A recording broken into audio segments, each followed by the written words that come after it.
मैं हूं निखिल खंडेलवाल, यह है मेरा प्रोफाइल। यहाँ पे हम लोग देखेंगे स्टॉक मार्केट रिलेटेड इन्वेस्टमेंट और ट्रेडिंग स्ट्रेटेजी। स्टॉक मार्केट में प्रॉफिट हो सकता है तो नुकसान भी हो सकता है, इसलिए सोच समझकर इन्वेस्टमेंट करना जरूरी है। अपना रिसर्च या एनालिसिस खुद कीजिए या अपने सेबी रजिस्टर्ड इन्वेस्टमेंट एडवाइजर से करवा के लीजिए। तो ये देख लीजिए, Nikhil sir, why Aster DM health care going down. इतना अच्छा न्यूज़ है फिर भी कुछ समझ नहीं आ रहा है। This should fly like rocket, but stock इतना प्रेशर में क्यों है? Please can you tell me hold और sell? Will be very grateful if you share some thought on this in comment section और make a personal video. I have huge holding, bit concern. तो क्या आपके साथ भी ऐसा होता है कि कंपनी की कोई बहुत प्यारी न्यूज़ आती है, अच्छी पॉजिटिव न्यूज़ आती है, तो स्टॉक ऊपर जाने बजाय नीचे आ जाता है? स्टॉक में हो सकता है डिविडेंड अनाउंसमेंट हुआ है लेकिन फिर भी स्टॉक नीचे आ जाता है, अच्छी अर्निंग्स दी है फिर भी स्टॉक नीचे आ जाता है। तो चलिए हम लोग इस वीडियो में देखें, काफ़ी इंटरेस्टिंग होने वाला है और इस पे से आपको काफ़ी अच्छी यहाँ पे लर्निंग मिलने वाली है। आपका ट्रेडिंग यहाँ पे बहुत अच्छे से होने वाला है। तो दो चीज़ें यहाँ पे, क्यों स्टॉक नीचे गिर जाता है अच्छी अनाउंसमेंट पे, और सेकंड आपने किस तरीके से चीज़ों को बदलना चाहिए था। फर्स्ट वाले की बात कर लेते। सबसे पहले ना हम एस्टर का ही केस यहाँ पे कर लेते। यहाँ पे एस्टर का आप जो देख पा रहे हो कि यहाँ पे अनाउंसमेंट कब हुई थी, ये हुई थी 28 नवंबर 2023 को। मतलब 28 नवंबर को यहाँ पे अनाउंसमेंट हो गई कि हम लोग क्या करने वाले। इसका पूरा प्रेजेंटेशन वगैरह देख लीजिए कि यहाँ पे कंपनी ने दिया था, जो मैंने आपको प्रेजेंट किया था। तो आप ये टाइम पे, मतलब कौन से टाइम पे, नवंबर 2023 में आप एस्टर का स्टॉक प्राइस देख लीजिए। कब की बात है ये वाला कैंडल, जो लंबा वाला कैंडल है, वो टाइम पे स्टॉक अप्रोक्सीमेटली 336 के लेवल पे था। तो वो टाइम पे ऐसा कि भाई अनाउंसमेंट कर दी, उन लोगों ने बता दिया कि भाई ऐसा ऐसी कुछ चीज़ें होने वाली है। स्टॉक अचानक से 336 का सीधे सीधे जो क्लोजिंग दिया, यहाँ पे 400 के पास दिया। ठीक है, बहुत कम टाइम पे, ये तो वीकली है करके एक दिन दो दिन के इस पे सर्किट मार मार के गया होगा ये। लेकिन जब अनाउंसमेंट आई वो टाइम पे 336 के लेवल्स पे स्टॉक था। तो आप मतलब ये समझ लीजिए कि जिस दिन अनाउंसमेंट हुई थी, अगर हम लोगों ने वो टाइम पे ले लिया होता तो आज की घड़ी में 500 के रेट अगर हम लोग एज्यूम कर ले कि भाई 500 का रेट है, तो कितना अपना गेन हो सकता था यहाँ पे? ऑलमोस्ट 48% के गेंस, राइट। अगर अनाउंसमेंट के टाइम पे अगर हम लोगों ने वीडियो बना लिया होता या उसके आसपास भी किया होता कि नहीं ये बहुत जेन्यून केस है, काफ़ी अच्छा केस है, तो 48% के गेंस बहुत कम टाइम पीरियड में, मतलब नवंबर, मतलब ये समझ लीजिए दिसंबर, जान, फेब, मार्च, ऑलमोस्ट 4 महीना, 4 साढ़े 4 महीने के अंदर आपके 48% के रिटर्न, जिसमें मालूम है कि भाई ये चीज़ तो होने वाली, काफ़ी अच्छे रिटर्न है, राइट। लेकिन इंटरेस्टिंग बात बताता हूँ। फर्स्ट ऑफ ऑल हम इंडिया में, इनफैक्ट बाहर भी होता है, बाहर थोड़ा कम होता है, इंडिया में थोड़ा ज़्यादा होता है। ये जो 28 नवंबर का न्यूज़ आया ना, ये तो कंपनी ने प्रिंट करके सारी चीज़ें तैयार करके भेजी हुई है। आपको क्या लगता है, मतलब ये अच्छा, ये सिर्फ एस्टर की बात नहीं, दूसरी कंपनी उसके लिए भी सेम है। तो आपको क्या लगता है, क्या यहाँ पे क्या कंपनी के मैनेजमेंट को, कंपनी के बहुत सारे लोगों को क्या नहीं पता होगा? बिल्कुल पता होगा, क्योंकि हुआ क्या है, इन्होंने एक बिजनेस सेगमेंट अलग करने की बातें की। आप क्रोनोलॉजी समझिए कि यहाँ पे बिजनेस को कभी भी अलग करना है, ठीक है। पहले तो ऑब्वियसली वो इन्वेस्टर का ये हुआ था, जो भी हुआ था, कंपनी ने डिसाइड किया, मैनेजमेंट ने डिसाइड किया कि भाई हमको हमारा एक सेक्शन को अलग करना है।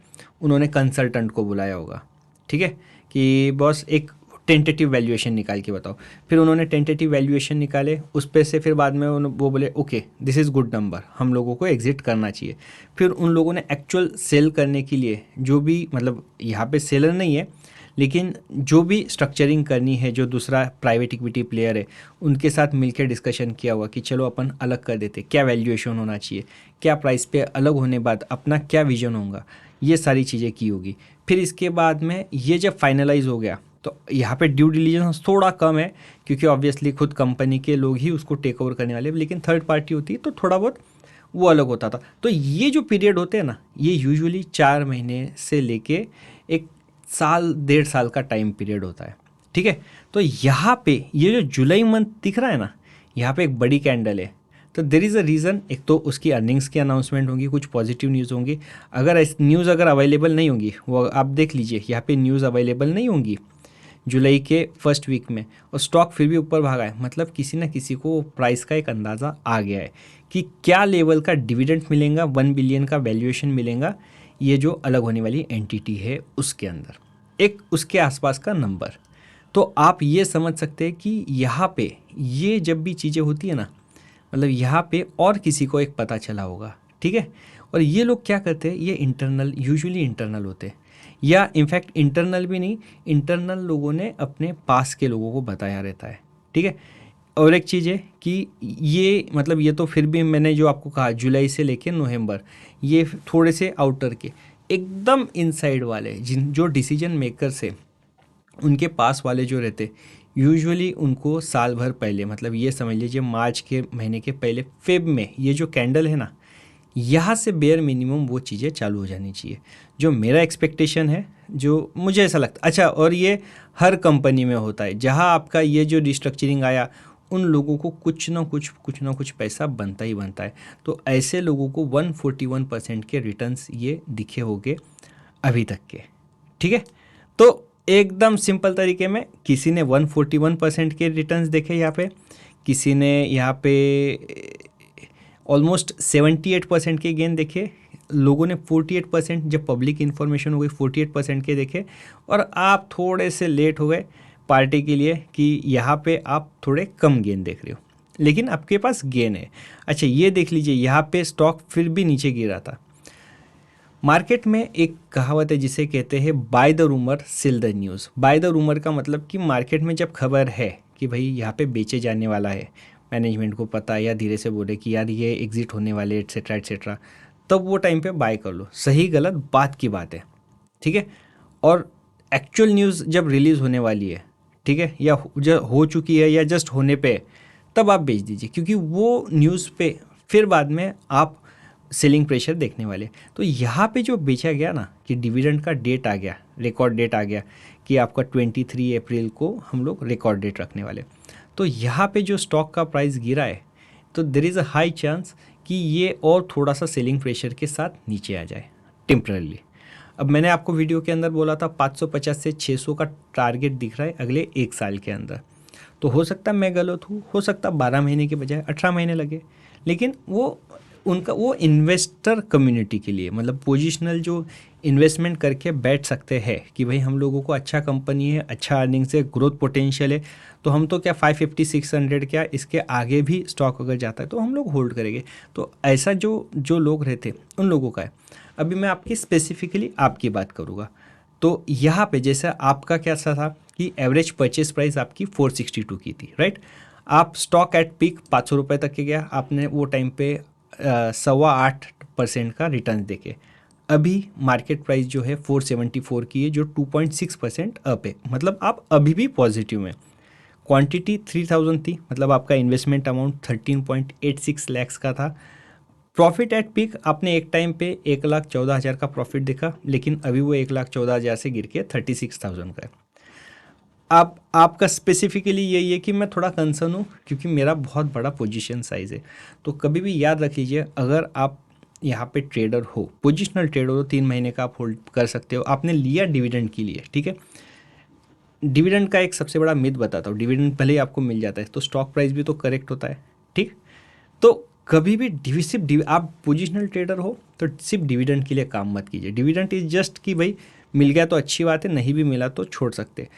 डिविडेंड इन्वेस्टर कम्युनिटी के लिए ज़्यादा बेटर है, क्योंकि उनको in anyways they are going to hold that share, तो उनको एडेड बेनिफिट है।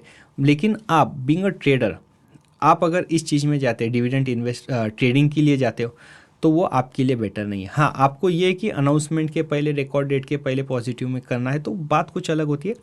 लेकिन यहाँ पे अगर आप डिविडेंड लेते भी हो, आपको टैक्स भी तो भरना पड़ेगा, राइट। स्टॉक प्राइस 120 रुपये से नीचे गिर जाएगा, लेकिन आपको 30% टैक्स ब्रैकेट में हो, जिसमें भी हो, तो आपको वो पैसा जाने वाला है। तो ये बहुत बड़ा परेशानी आता है, ये हम लोग भूल जाते हैं कि यार टैक्स देना पड़ेगा, तो नेट गेन आपका ऑन द कॉन्ट्ररी कम हो जाता है।